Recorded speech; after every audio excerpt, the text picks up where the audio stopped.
Question per item. So we take up the question now. Bhagavan, the question is Bhagavan. Some of us are expected to be in full contact with nature by now, and it has not happened. We know you are saying, but what really can awake me permanent oneness? What can we do in the process?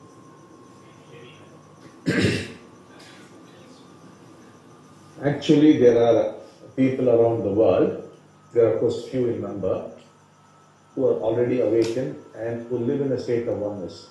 They come from all parts of the world. But the numbers could have been much, much larger had we implemented these changes which we are now implementing much earlier. It should have happened quite some time ago, but then we could not bring about those changes. As a result, we have lost valuable time. We now hope to make up for the lost time. So now, as we collectively move the new phase, many more should become awakened before 2012. However, in 2012, we could expect large numbers of people to become awakened. If, of course, we follow all the steps that we have recommended. The other thing which you could do to hasten the process is to become powerful blessing givers. Now, how do you do that? You have got to sensitize your body. You may have to do certain practices like, let us say, fasting, 2-day fasting, 3-day fasting, sometimes some 7-day fasting, maybe some breathing techniques, because you have to sensitize your body more in order that the Diksha could flow more powerfully into you. Similarly, those to whom you are going to give the blessing, it will be good if they also sensitize their bodies, because the Diksha flows through what we call the sensory cells. If they are insensitive, then the Diksha becomes weak. So they could also be given some breathing exercises, which we will tell you later, and maybe a little fasting. And let us say they could fast for 2 days and then you could give the blessing, in which case it would be very powerful. So a lot of things could be done to make the blessing itself very powerful. And most important is you must grow. Now, how do you grow? We have given you all the teachings. First, you understand them intellectually. Then, you have to apply them in your life. If you do not apply them, it's no use. After understanding intellectually, let us say, we are often telling you, look inside yourself, you will discover that you are a rubbish pit, a septic tank. Terrible things are inside you.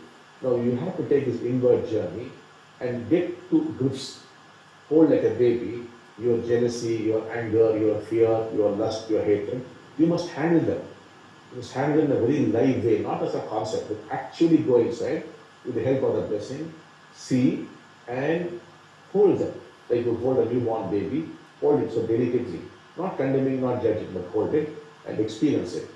Now, if you keep doing this, you will discover that the teaching works.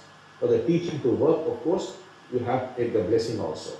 The blessing, that is, you can straight away see the blessing by contacting the divine in whatever form you want to, along with the teaching. And you must do this as a practice almost every day. Then you become very, very powerful blessing givers. So, one is sensitizing the body. Next is, after understanding the teachings intellectually, you have got to apply them. Real application must be there. Most people do not apply them. They only understand them intellectually. You have to sit quietly, in a calm place, allow your thoughts to come, and start applying it. The third thing is, you must improve your connection with the divine. It is the divine which is coming down as the blessing. The blessing is nothing but the divine. The divine trying to get closer to man, and the divine is your own higher self. So you must become a very good conduit to it. As more and more of these divine energies flow through you, without doing anything further, you will see that your conscious levels are going up. More insights start coming, and you actually feel oneness with the others. It's a real thing, it's not some imaginary concept. You actually feel that you are one with the other. So these practices are required, and when I will be meeting you on the Skype like this, I'll be guiding you more, and we'll go for longer meditations very soon, in which case that should help you. And I expect many people to become awakened even before 2012, if you seriously do these things. That's why it's so important that I'm in touch with you almost once in a month so that I could guide you. And in 2012, when the energies really shift, we should make it quite easily. So that is the answer for that question. I am told it's one question per island. So now, shall we move to the 3-minute meditation? This time it will be for 3 minutes, later on it will be for longer durations. So could we now start the meditation? Yes, please, Bhagavan. Thank you very much.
Thank you, Bhagavan. We love you. Love you all. Love you. Namaste. Thank you. Namaste, Bhagavan. Namaste.